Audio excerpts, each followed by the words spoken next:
ॐ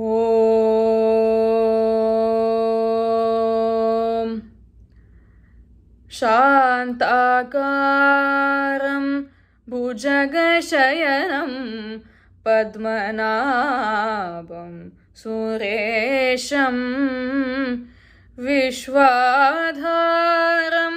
गगनसदृशं मेघवर्णं शुभाङ्गम् लक्ष्मीकान्तं कमलनयनं योगिभिर्ध्यानगम्यं वन्दे विष्णुं भवभयहरं सर्वलोकैकनाथम्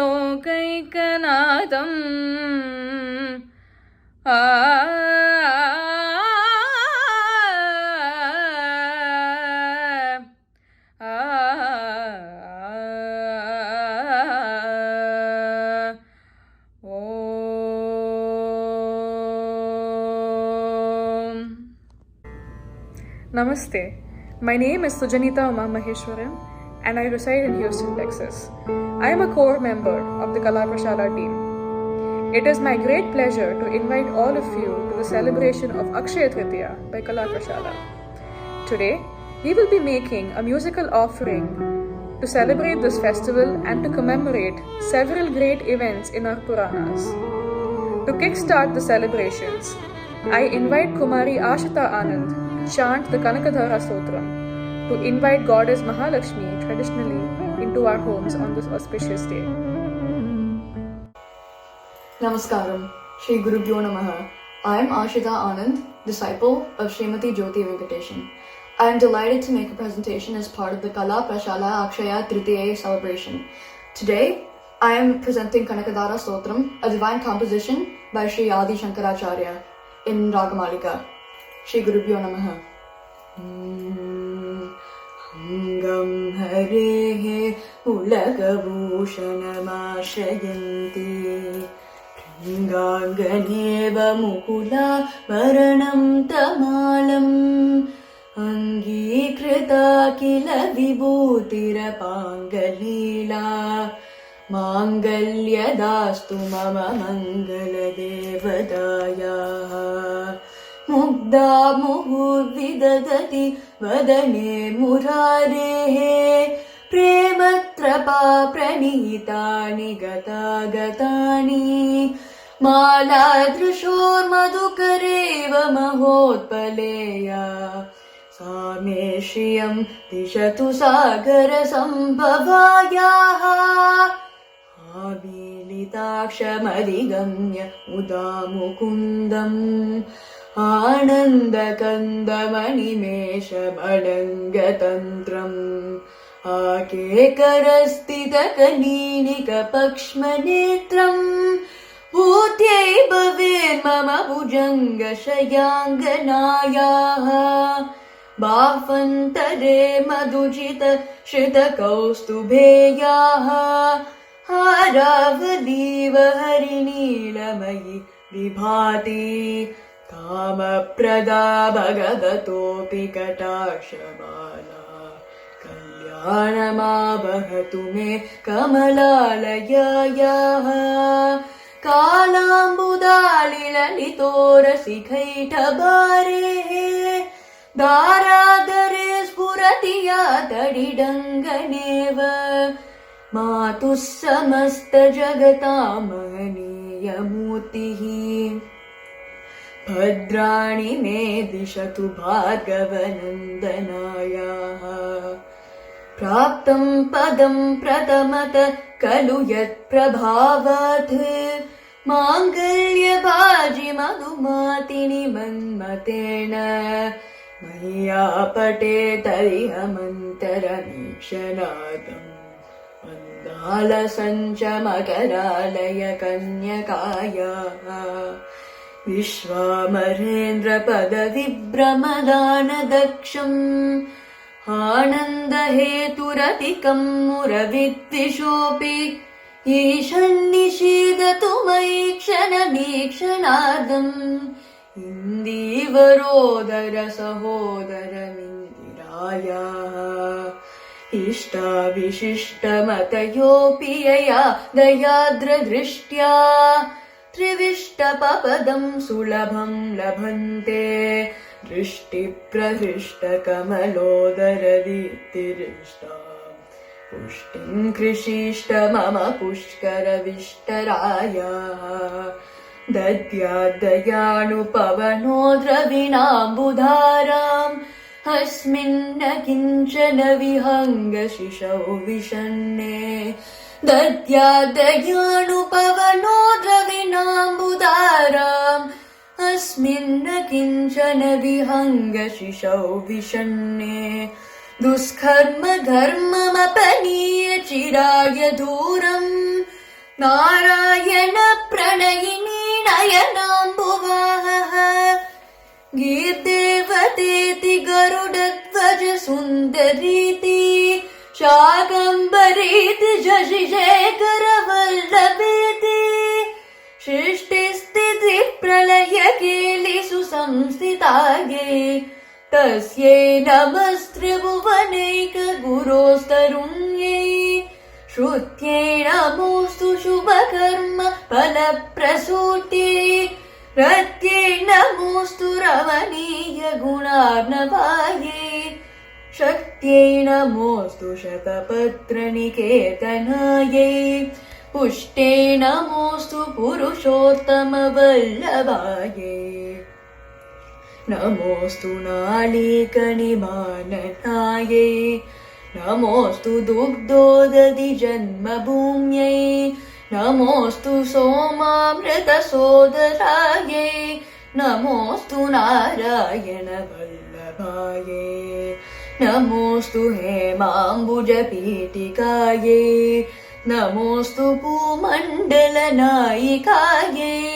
नमोऽस्तु देवादिदयापरायै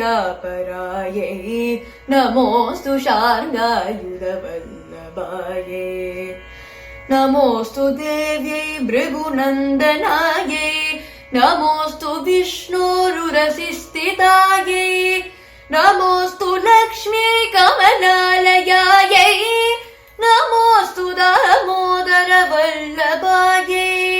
नमोऽस्तु कान्त्यै कमलेक्षणायै नमोऽस्तु भूतिभुवनप्रसूत्यै नमोऽस्तु देवादिविरक्षितायै नमोऽस्तु नन्दात्मजवल्लभायै सम्पत्कराणि सकलेन्द्रियनन्दनानि साम्राज्यदानविभवानि सरोरुहाक्षि त्वद्वन्दनानि दुरितहरनोद्यतानि मामेव मातरनिशं कलयन्तु मान्ये यत्कटाक्षसमुपासनाविधिः सेवकस्य सकलार्थसम्पदः सन्तनोति वचनागमानसैः त्वां मुरारिहृदयेश्वरीं भजे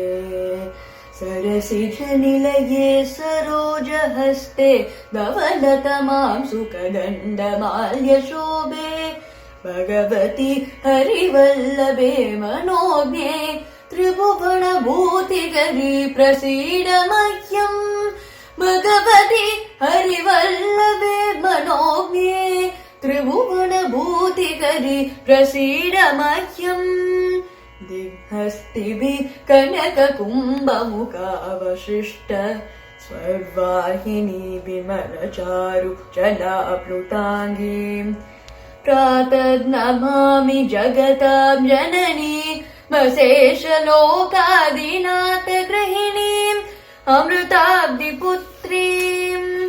कमले कमलाक्षवल्लभे त्वम् करुणापूरतरङ्गितैरपाङ्गैः अवलोकय माम किञ्चनानां प्रथमं पात्रम् अकृत्रिमं दयायाः सुवन्ते स्तुतिभिरमुभिरन्वहम् त्रयीमयीं त्रिभुवनमातरं रमां गुणाधिका गुरुधर भाग्यभागिनः भवन्ति ते भुवि बुधभाविताशयाः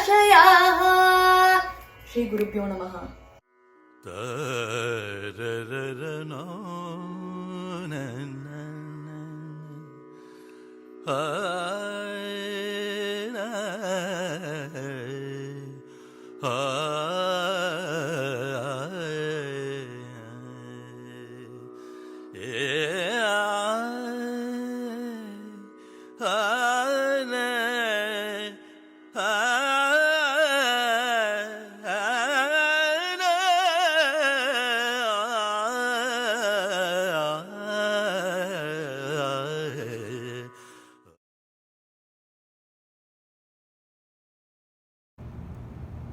உலகம் யாவையும் தாமுளவாக்கலும் நிலை பெறுத்தலும் நீக்கலும் நீங்களா அலகிலா விளையாட்டுடையார் அவர் தலைவர் அன்னவர்க்கே சரண் நாங்களே. நமஸ்காரம். This is Parthiban Ravikumar from Houston, Texas, and I'm very happy to be a part of Akshaya Tritiya celebrations at Kala Prashala. You all know that this occasion marks the birthday of Lord Parasurama. When I say Parasurama, we remember the cute little dolls at Navaratri. You are right. Parasurama is one of the 10 avatars of Lord Vishnu. There is a coincidence that Lord Parasurama is referred as one of the avatars in Thiruvellarai Pasurams, as it was sung by Thirumangai Alvar, and with that first Pasuram as Lord Parasurama, Thirumangai Alvar is listing 8 more avatars in the next 8 Pasurams. Overall, we are getting 9 avatars from that Pasuram. And let's take a look of that, which is called as Avataram through Pasuram. Pasuram Katum Avataram. வென்றிமா மழுவேந்தி முன்மன் மிசை மன்னரை மூவெழுகால் கொன்ற தேவ நின் குறைகழல் தொழுவதோர் வகை எனக்கருள் புரியே. Thirumangai Alvar is singing வென்றிமா மழுவேந்தி, which is nothing but the avatar Parasurama. Madu refers to Parasu, which refers to axe, and the Rama who is carrying the axe is refers to as Vendrima Maduvendi Parasurama. Moovelugal Kondradeva, 3 times 7. Parasurama was defeating 21 generations of Kshatriyas for the sake of his father, sage Jamadagni, and very interestingly, Thirumangai Alvar is singing that in the first Pasuram. When you look the second Pasuram, Vasayil Nanmarai Kedutha Ammalarayarku Aruli Mun Parimugamai Isaikol Veda Noolendrivai Payandavane Yanakkarul Puriye. Mun Parimugamai.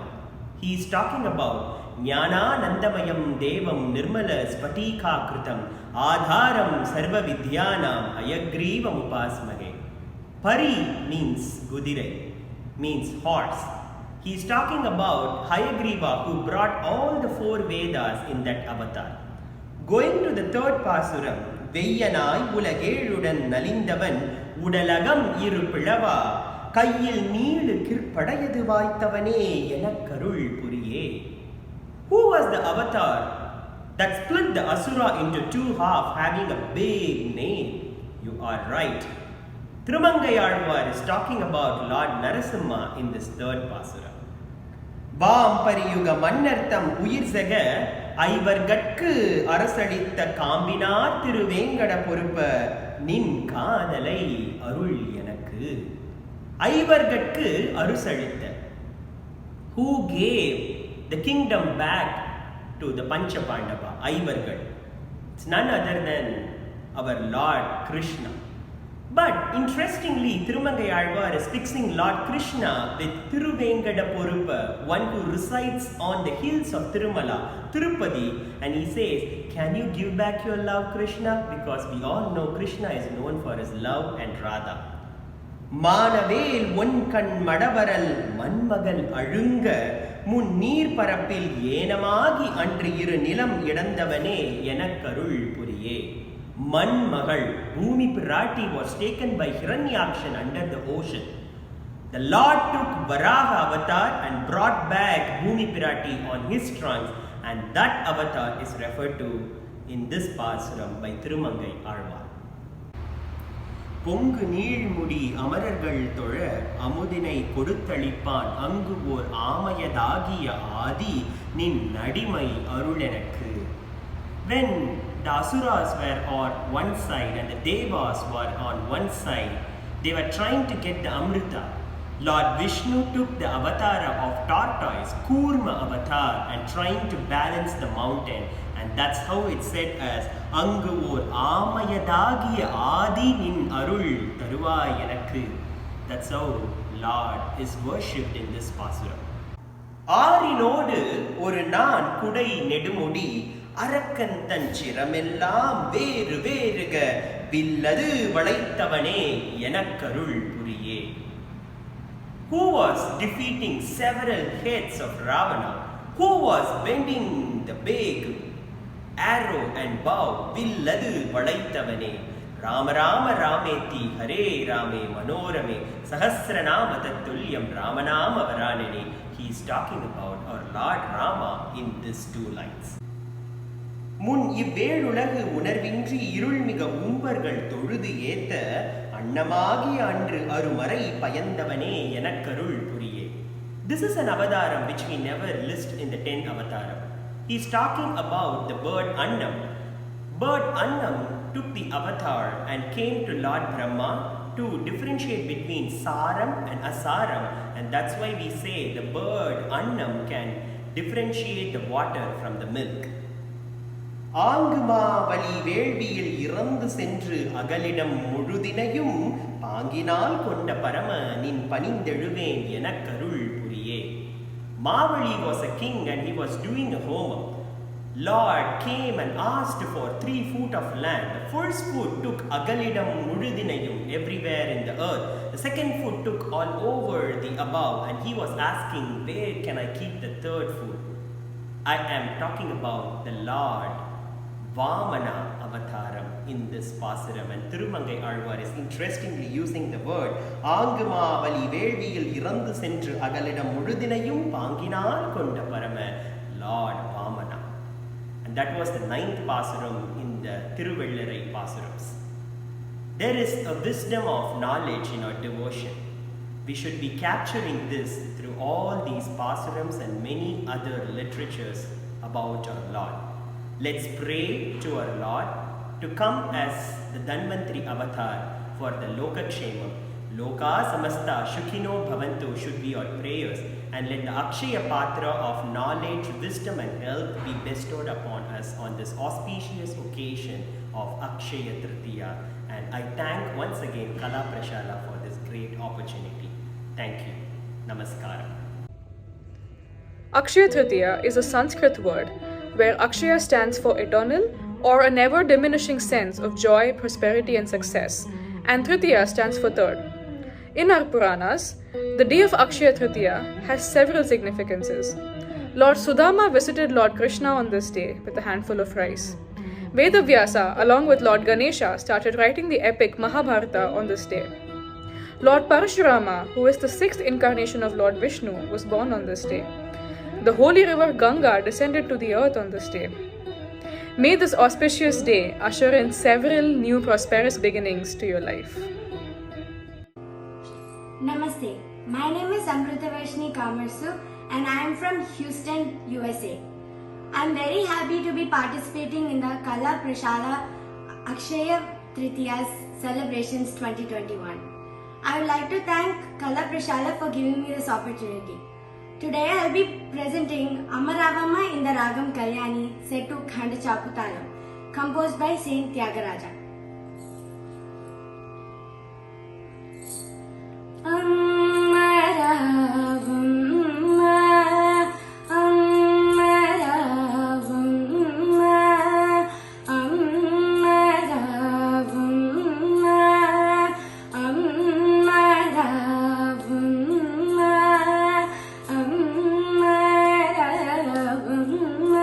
Tulasam nanu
నెమ్మది నీవిహ పరములో సగురువనుచు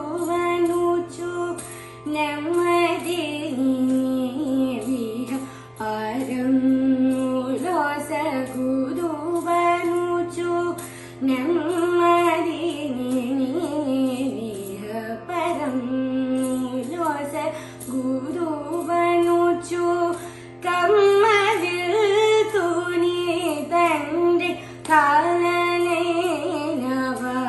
కాలనైనవయడట కమ్మవిల్తుని తండ్రి కాలనైనవయడట కమ్మవిల్తుని తండ్రి కాలనైనవయడట కమ్మవిల్తుని తండ్రి కాలనైనవయడట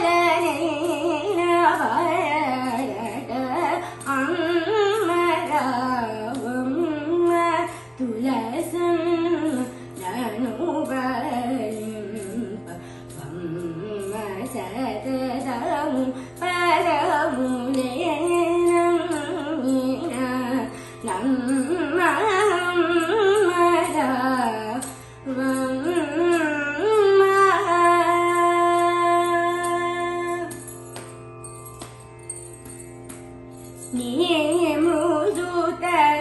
నీముదుతనుగని నీ పరిమళములుగని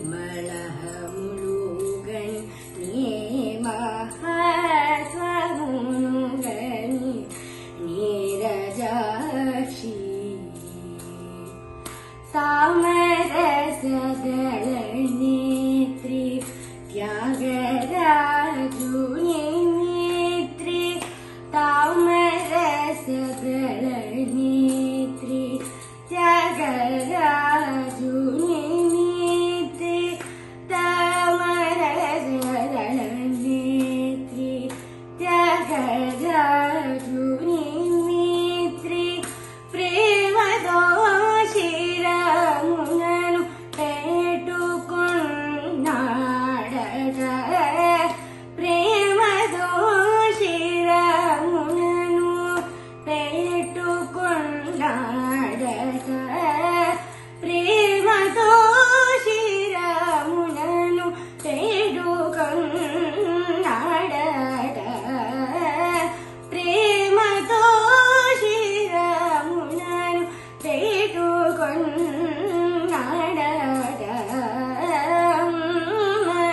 అమ్మరావమ్మ తులసమ్మ ననుబలింప వమ్మ సతతము పరములేనమ్మిన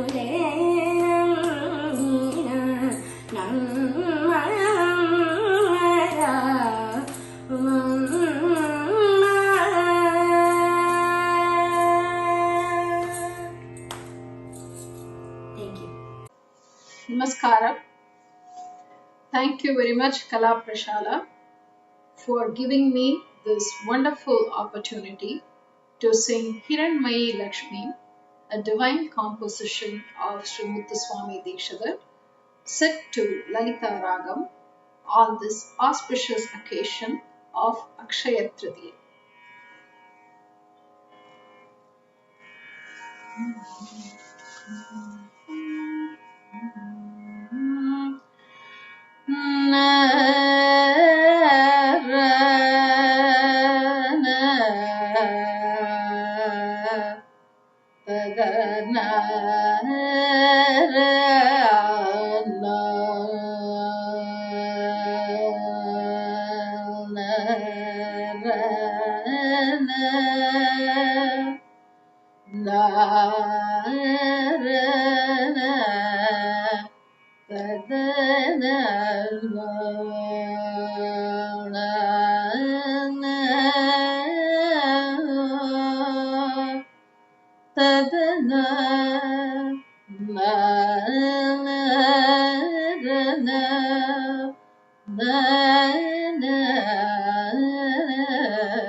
हिरण्मयीं लक्ष्मीं सदा भजामि हिरण्मयीं लक्ष्मीं सदा भजामि हीनमानवाश्रयं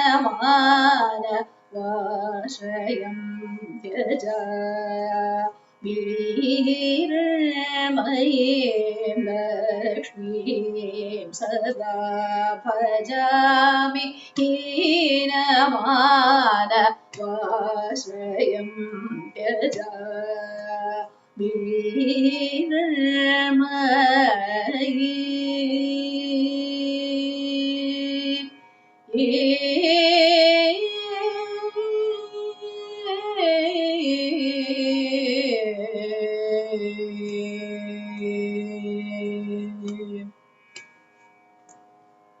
चिरतर सम्पत्प्रदा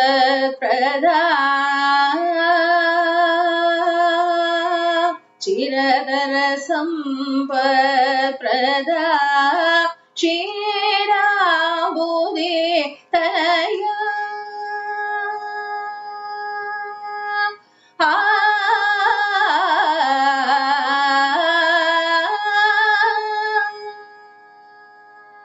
चिरतर सम्पत्प्रदां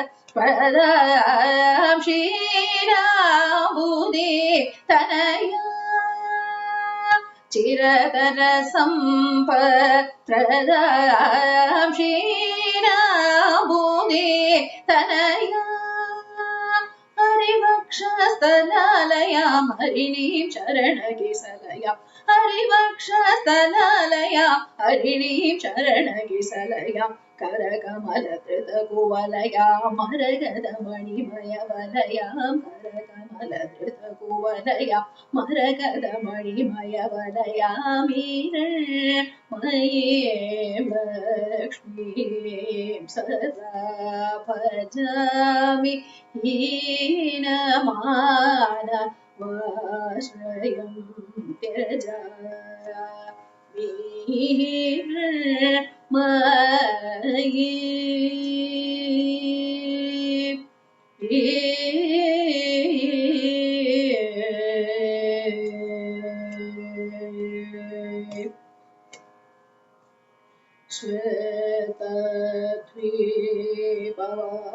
श्वेतद्वीपवासिनीं श्रीकमलाम्बिकां वरा श्वेतद्वीपवासिनीं श्रीकमलाम्बिकां परा भूतभव्यविलासिनी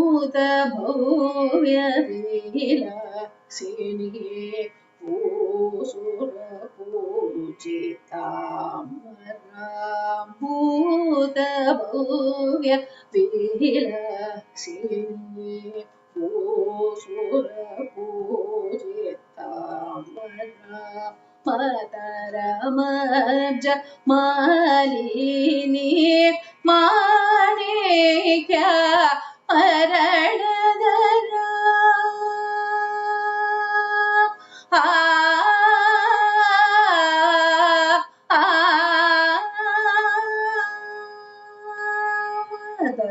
मदरमब्ज मालिनी माणिक्या भरणधरा मदरमब्ज मालिनी माणिक्या भरणधरा गीतवाद्यविनोदिनी गिरिजां इंदिरा संगीतवाद्यविनोदिनी गिरिजां इंदिरा सङ्गीतवाद्यविनोदिनी गिरिजां इन्दिरा शीतकिरणनिपवदना शीतकिरणनिपवदनां श्रुतचिन्तामणिसदनां शीतकिरणनिपवदनां श्रुतचिन्तामणिसदनां पीतवसनां गुरुगुगमातुलकान्तां ललितां पीतवसनां गुरुगुगमातुलकान्तां ललितां मयीं लक्ष्मीं सदा भजामि हीनमानमाश्रयं त्यजामि मयीं Lakshmi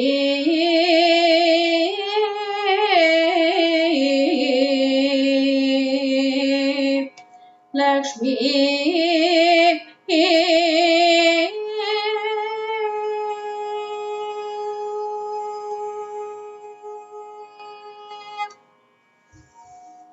Thank you. Namaskaram. I am Jayasuriya Dilip from Houston, USA, and I am a student of Vidushi Srimati Rajarajeshwari Bhatt. I feel very delighted today to be a part of the Kala Prashala Akshaya Tritiya Celebrations 2021. Today I will be presenting the Kriti Shri Varalakshmi Namastubhyam in Ragam Shri, composed by Shri Muthuswami Dikshita.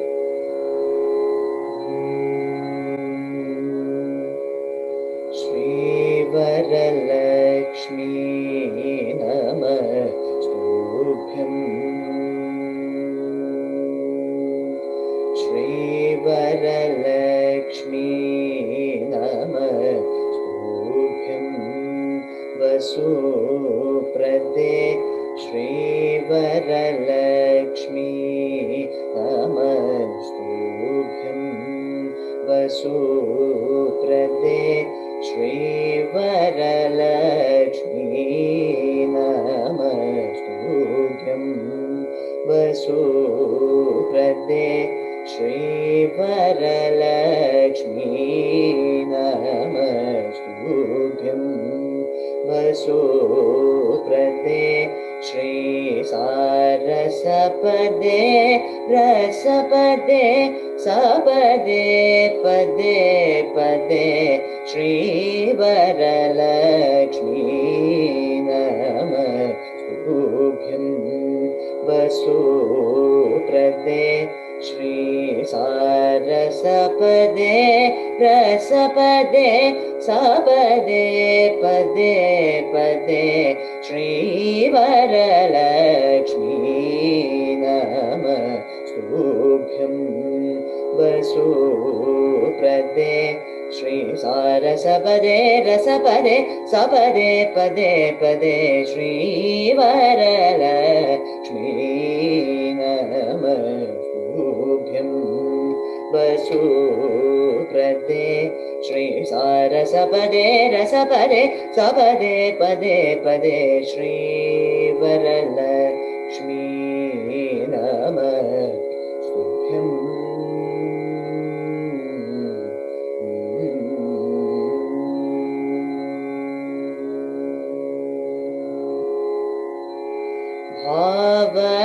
Janaka Pranavabe Suvarnabe Havaja Janaka Pranavabe Suvarnabe Vanukoti Samana Prabhe Bhakta Sulabhe Havaja Janaka Pranavabe Suvarnabe Vanukoti Samana Prabhe Bhakta Sulabhe Sevaka Janapalini Shrita Pankajamalinni Kevala Gunashalini Keshavare Kelini Shri Varalakshmi Namastubhyam सेवक जनपालिन्यै श्रुतपङ्कजमालिन्यै केवलगुणशालिन्यै केशवरे केलिन्यै श्रीवरलक्ष्मी नमस्तुभ्यं वसुप्रदे श्रीसारसपदे रसपदे सपदे पदे पदे श्रीवरलक्ष्मी नमस्तुभ्यम्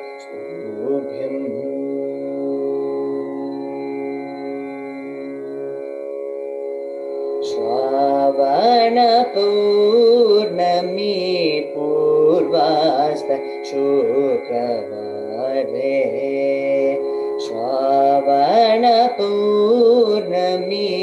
पूर्वास्त शुक्रवारे चारुमती प्रभृतिभिः पूजिता कारे चारुमती प्रभृतिभिः पूजिता कारे देवादि गुरुगुह समान पीतमणिमय हारे देवादि गुरुगुह समान पीतमणिमय हारे दीन जन संरक्षण निपुण कनकदारे दीन जन संरक्षण निपुण कनकदारे भावना भेद चतुरे भावना भेद चतुरे भारती सन्नुत वरे कैवल्य वितरण परे कांक्षित फल प्रदे भावना भेद चतुरे रिगरि सरिम भावना भेद चतुरे पम परि गरि सरिम भावना भेद चतुरे सनि पानि रि सनि सपनि म परि गरि सा सरिम भावना भेद चतुरे रिम पप्प म प म पनि नि प म पनि प म प म रि गरि सरि प म रि गरि सनि रि स प नि सरि गरि सनि रि सनि प नि सरि गरि सरि म पनि प प म पनि स नि रि स प प म नि प म रि गरि सा सरि म भावना भेद चतुरे रि गरि रि रि रि गरि रि रि गरि रि रि गरि रि रि सरि स सा नि प नि सरि रि रि गरि रि स सा स नि रि स प प स नि नि प म प नि सरि रि रि रि गरि सा सरि प म रि गरि सरि नि प प म रि रि म नि नि प म रि गरि सरि प म म म म म म प प प प म म नि नि प म प नि प म प म रि गरि सरि प म प म प रि गरि सरि म म प प नि नि प म प नि प म प म नि प नि म प रि गरि सरि प म रि गरि स नि रि स प नि सरि स नि सरि म रि म प नि प म रि गरि सरि म प नि नि प द नि प म रि रि रि म प नि प म प नि स स स स स स नि रि स प म प नि नि स स स स नि रि स प प नि नि स स स नि स रि रि रि रि रि ग रि रि स स स नि रि स नि प प रि स रि स नि प प नि स रि रि ग रि स प प नि स रि ग प प नि स रि ग रि स नि स रि ग रि स नि स रि म रि ग रि स स प म रि ग रि स नि स रि ग रि स नि प प नि स रि स नि प स नि प म रि ग रि स नि स रि म प नि स रि ग रि रि स नि रि स नि प म नि प म रि ग रि स रि म भावना भेद चतुरे भारती सन्नुत वरे कैवल्य वितरण परे कांक्षित फल प्रदे श्री वरलक्ष्मी नमस्तुभ्यं वसुप्रदे श्री सारसपदे रसपदे सपदे पदे पदे श्री वरलक्ष्मी नमस्तुभ्यम्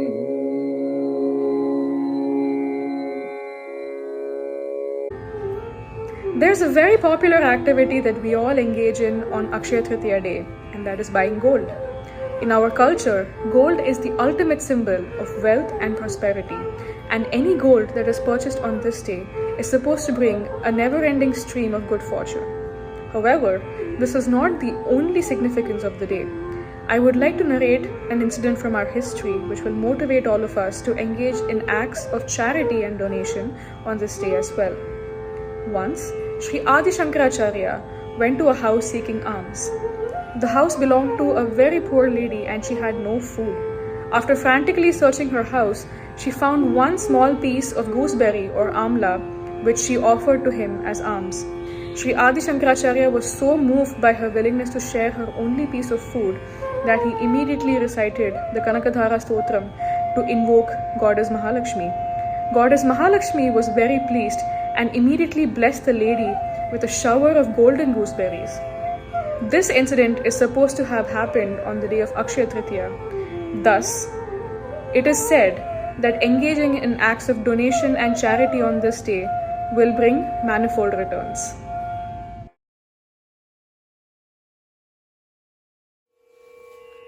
Namaskarams to one and all. My name is Vasupradha Raghav and I'm from Houston, Texas. As a part of Kala Prashala's Akshaya Tritiya celebrations, I'm very happy to present a Purandaradasar Kriti in Ragamalika, Shirabdi Kannike. My guru's name is Srimad Vidya Subramanian and she hails from Chennai, India.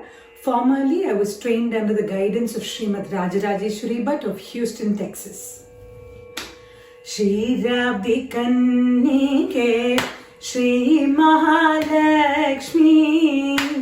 Shirabdi Kannike, Shri Mahalakshmi.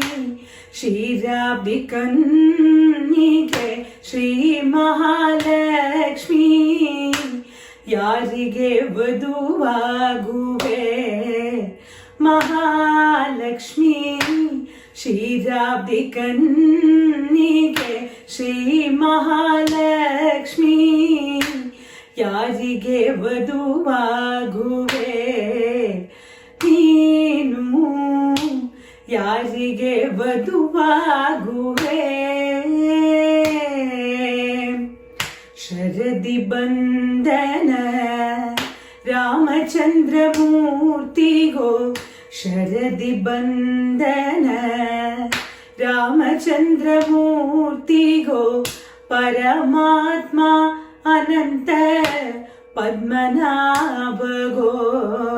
Sharadi Bandana Ramachandra Murti Go. Paramatma Ananta Padmanabha Go. Sarasi Janabha Shri Janadana Murti Go.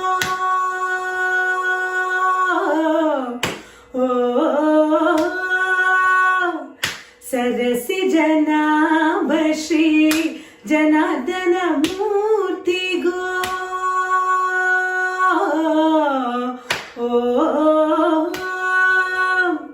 Sarasi Janabha Shri Janadana Murti Go.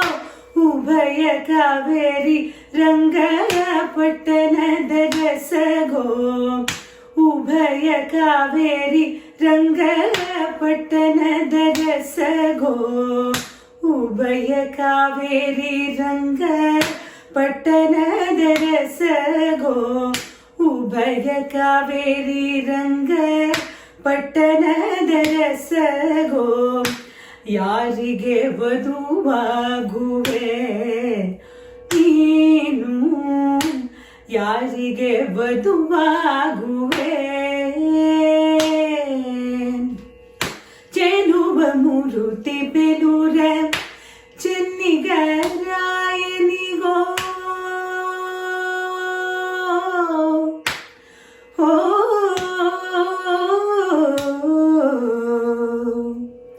Nana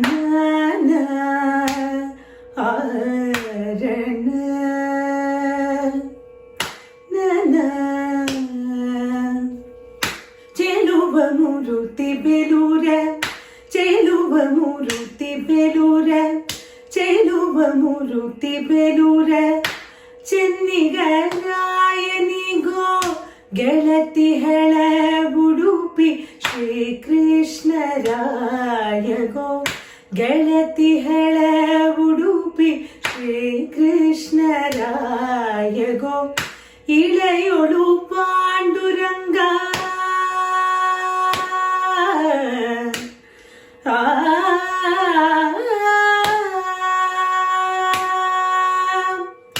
ಇಳೆಯೊಳು Panduranga ವಿಠ್ಠಲರಾಯಗೋ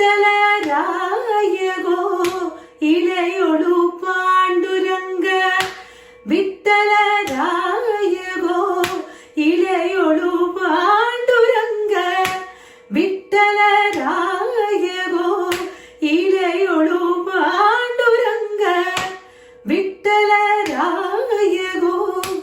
Nalinakshi ಹೇಳಮ್ಮ ಬದರಿ ನಾರಾಯಣಿಗೋ ನಳಿನಾಕ್ಷಿ ಹೇಳಮ್ಮ ಬದರಿ ನಾರಾಯಣಿಗೋ ನಳಿನಾಕ್ಷಿ ಹೇಳಮ್ಮ ಬದರಿ ನಾರಾಯಣಿಗೋ ನಳಿನಾಕ್ಷಿ ಹೇಳಮ್ಮ ಬದರಿ ನಾರಾಯಣಿಗೋ ಯಾರಿಗೆ ವಧುವಾಗುವೆ ನೀನು ಯಾರಿಗೆ ವಧುವಾಗುವೆ ಮಲಯ ಜಗದ್ಬಿಂದು ಮಾಧವರಾಯನಿಗೋ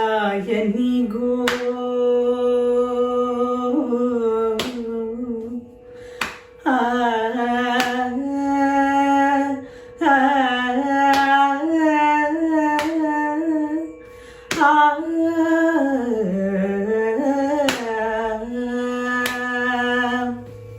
ಮಲಯ ಜಗದ್ಬಿಂದು ಮಾಧವರಾಯನಿಗೋ ಮಾಧವರಾಯನಿಗೋ ಮಾಧವರಾಯನಿಗೋ ಮಾಧವರಾಯನಿಗೋ ಮಾಧವರಾಯನಿಗೋ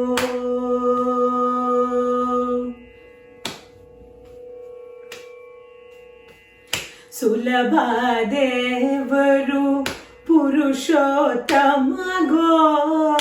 ಮಲಯ ಜಗದ್ಬಿಂದು ಮಾಧವರಾಯನಿಗೋ ಸುಲಭ ದೇವರು ಪುರುಷೋತ್ತಮಗೋ ಫಲದಾಯಕ ನಿತ್ಯ ಮಂಗಳನಾಯಕಗೋ ಫಲದಾಯಕ ನಿತ್ಯ ಮಂಗಳನಾಯಕಗೋ ಚೆಲುವನು ಜತೆ ಬೇಡು ಶ್ರೀ ವೆಂಕಟೇಶಗೋ ಚೆಲುವನು ಜತೆ ಬೇಡು ಶ್ರೀ ವೆಂಕಟೇಶಗೋ ಯಾರಿಗೆ ವಧುವಾಗುವೆ ಮಹಾಲಕ್ಷ್ಮಿ ಯಾರಿಗೆ ವಧುವಾಗುವೆ ನೀನು ಯಾರಿಗೆ ವಧುವಾಗುವೆ ವಾಸವಾಚಿತ ಕಾಂಚಿ ವರದರಾಜನಿಗೋ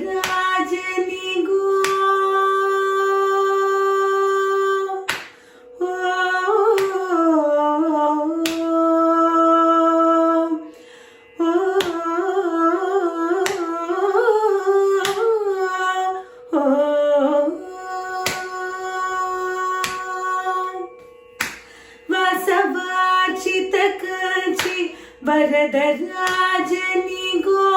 ಆ ಶ್ರೀ ಮುಷ್ಣದಲ್ಲಿ ಆದಿವರಾಯನಿಗೋ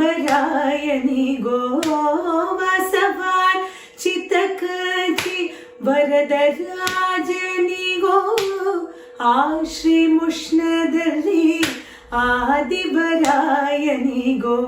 ಶೇಷಶಯ್ಯಾದ ಶ್ರೀಮನ್ ನಾರಾಯಣಗೋ ಸಾಶಿರ ನಾಮದುಡೆಯ ಅಲಗಿರೀಶಗೋ ಸಾಶಿರ ನಾಮದುಡೆಯ ಅಲಗಿರೀಶಗೋ ಯಾರಿಗೆ ವಧುವಾಗುವೆ ನೀನು ಯಾರಿಗೆ ವಧುವಾಗುವೆ ಶರಣಾಗತ ರಕ್ಷಕ ಸಾರಂಗ ಬಾಣಿಗೋ ಶರಣಾಗತ ರಕ್ಷಕ ಸಾರಂಗ ಬಾಣಿಗೋ ವರಗಲನೀವ ಶ್ರೀನಿವಾಸ ಗೋ ಶರಣಾಗತ ರಕ್ಷಕ ಸಾರಂಗವಾಣಿ ಗೋ ವರಗಲನೀವ ಶ್ರೀನಿವಾಸ ಗೋ ಕುರುಕುಲಾಂತಕ ರಾಜ ಗೋಪಾಲ ಮೂರ್ತಿ ಗೋ ಸ್ಥಿರವತಿ ಪುರಂದರ ವಿಠಲರಾಯ ಗೋ ಸ್ಥಿರವತಿ ಪುರಂದರ ವಿಠಲರಾಯ ಗೋ ಕ್ಷೀರಾಬ್ಧಿ ಕನ್ಯೆಗೆ ಶ್ರೀ ಮಹಾಲಕ್ಷ್ಮಿ ಯಾರಿಗೆ ವಧುವಾಗುವೆ ಮಹಾಲಕ್ಷ್ಮಿ ಕ್ಷೀರಾಬ್ಧಿ ಕನ್ಯೆಗೆ ಶ್ರೀ ಮಹಾಲಕ್ಷ್ಮಿ ಯಾರಿಗೆ ವಧುವಾಗುವೆ ನೀನು ಯಾರಿಗೆ ವಧುವಾಗುವೆ ಯಾರಿಗೆ ವಧುವಾಗುವೆ ಯಾರಿಗೆ ವಧುವಾಗುವೆ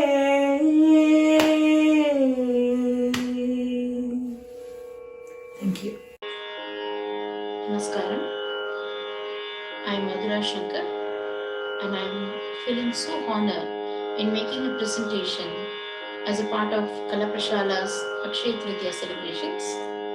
And I am going to present today Mahalakshmi Karuna Rasa in the Ragam Madhava Manogari, composed by Sri Muthuswami Dikshita.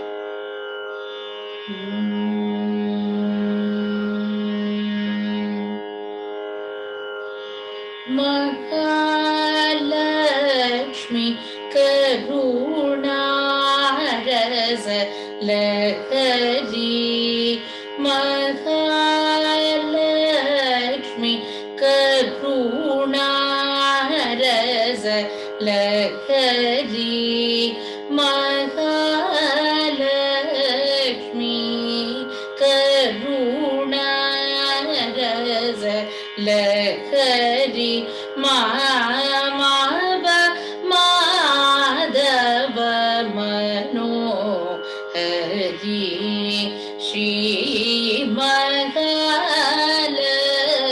Mahalakshmi Karuna Rasa Lahari Mama Madhava Manohari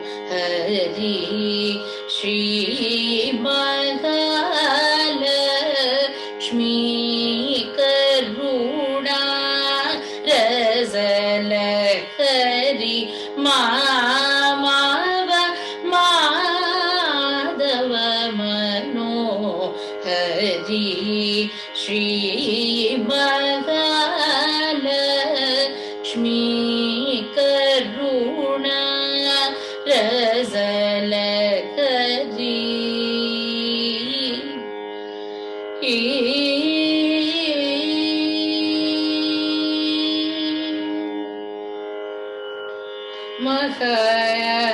Mahavishnu Vaksha Stalavasini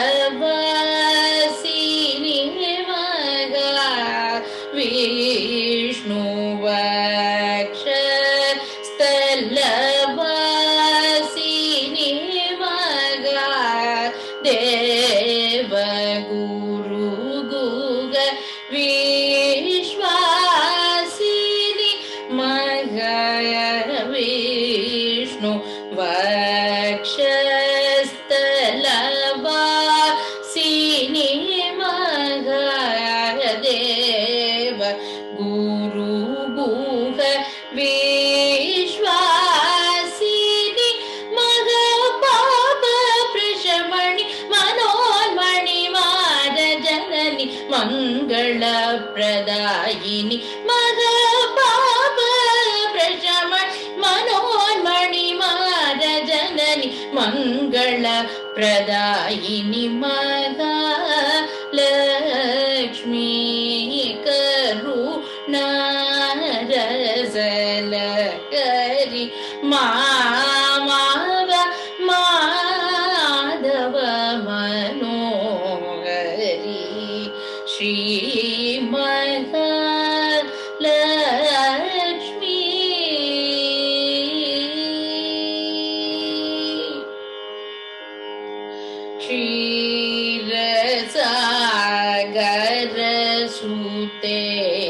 वेदनूते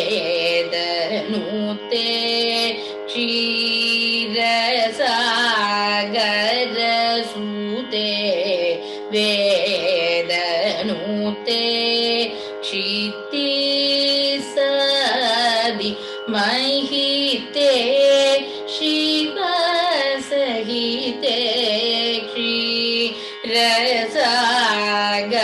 क्षीरसागरसूते वेदनूते क्षितिसदि महिते शिवसहिते भारती रति सची पूजिते भक्तियुक्त मानस विराजिते भारती रति सची पूजिते भक्तियुक्त मानस विराजिते वारिजासनात्यमरवन्दिते नारदादिमुनि वृन्दनन्दिते नीरजासनस्ते सुमनस्ते सारसहस्ते सदा नमस्ते वारिजासनाद्यमरवन्दिते नारदादिमुनि वृन्दनन्दिते नीरजासनस्ते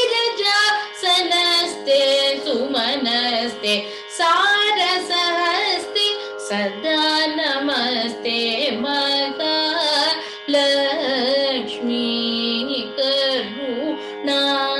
करुणारसल हरि माधव मनोहरी Shri Mahalakshmi करुणारसल Hari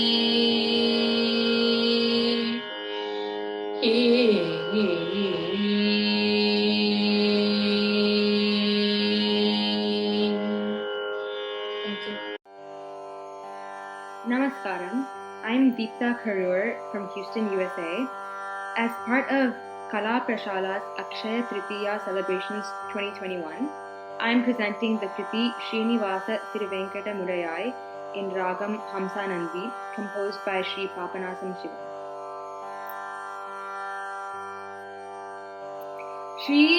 Srinivasa Thiruvenkata Mudayai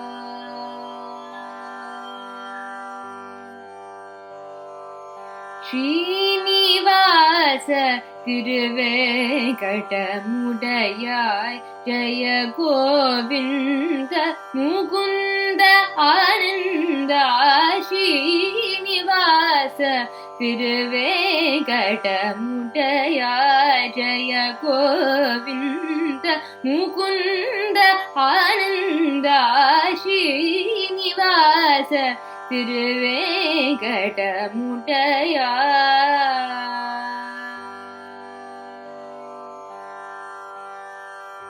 Dina Sharanyan Yenum Pugal Kondai Dina Sharanyan Yenum Pugal Kondai Dina Sharanyan Yenum Pugal Kondai Dinan Yenai Pol Veravat Kandai Dina Sharanyan Yenum Pugal Kondai Dinan Yenai Pol Veravat Kandai Srinivasa Thiruvenkata Mudayai Jaya Govinda Mukunda Ananda Srinivasa Thiruvenkata Mudayai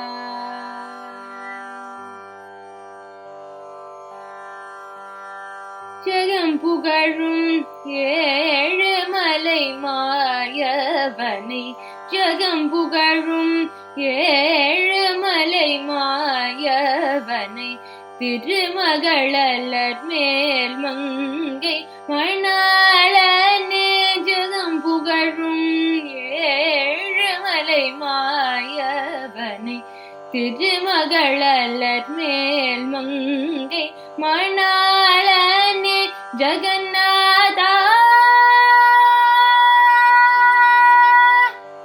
ஜகநாதா ஜகநாதா ஜகநாதா ஜகநாதா ஜகநாதா Sankara சக்கர தரணே திருவடிக அபயம் அபயமயா ஜய ஸ்ரீனிவாச திருவேங்கடமுடையா ஜய கோவிந்த முகுந்த ஆனந்த Srinivasa திருவேங்கடமுடையா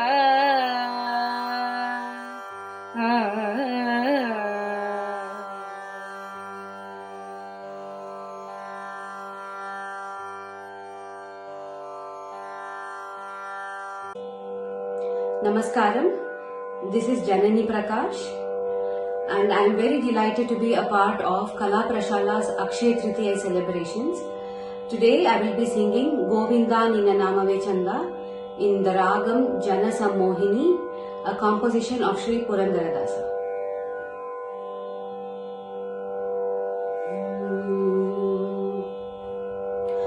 Govinda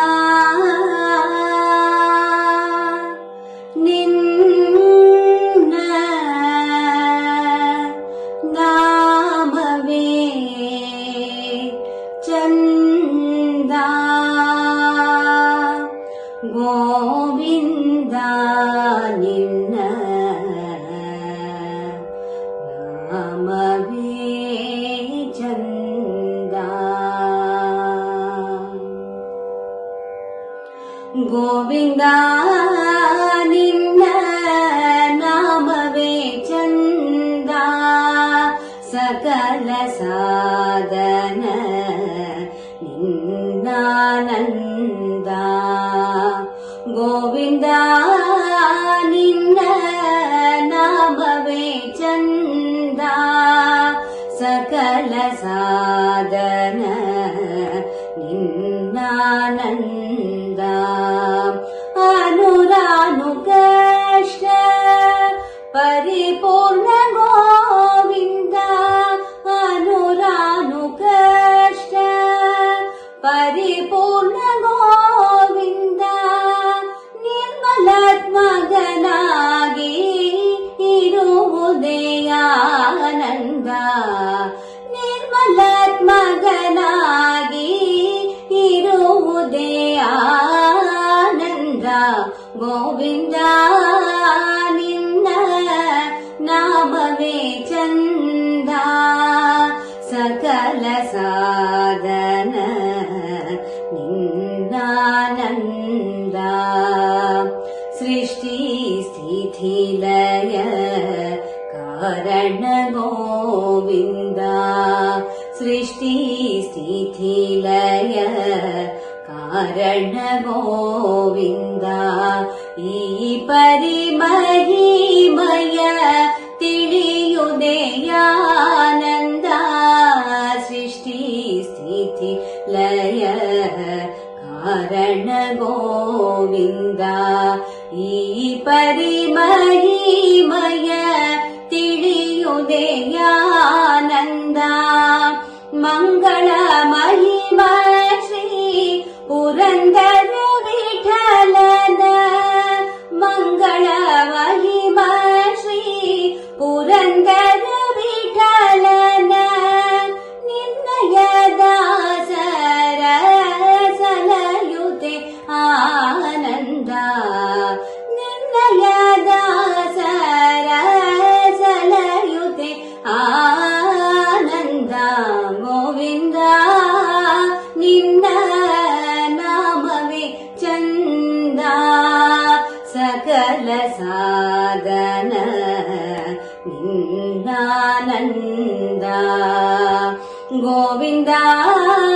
ನಿನ್ನ ನಾಮವೇ ಚಂದ ಸಕಲ ಸಾಧನ ನಿನ್ನಾನಂದ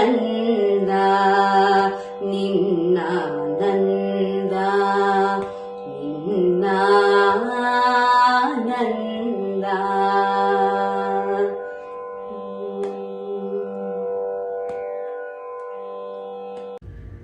It is now my duty to thank all the artists who made today's program a grand one.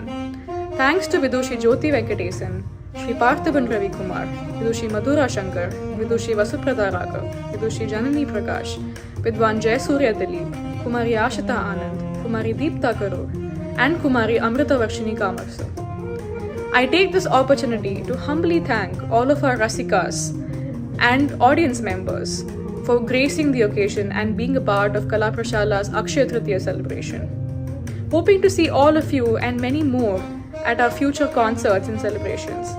This is Sujanita Uma Maheshwaran signing off on behalf of the Kala Prashala team with prayers to Lord Vishnu and Goddess Mahalakshmi to abundantly bless all of us with good health, prosperity, success and happiness.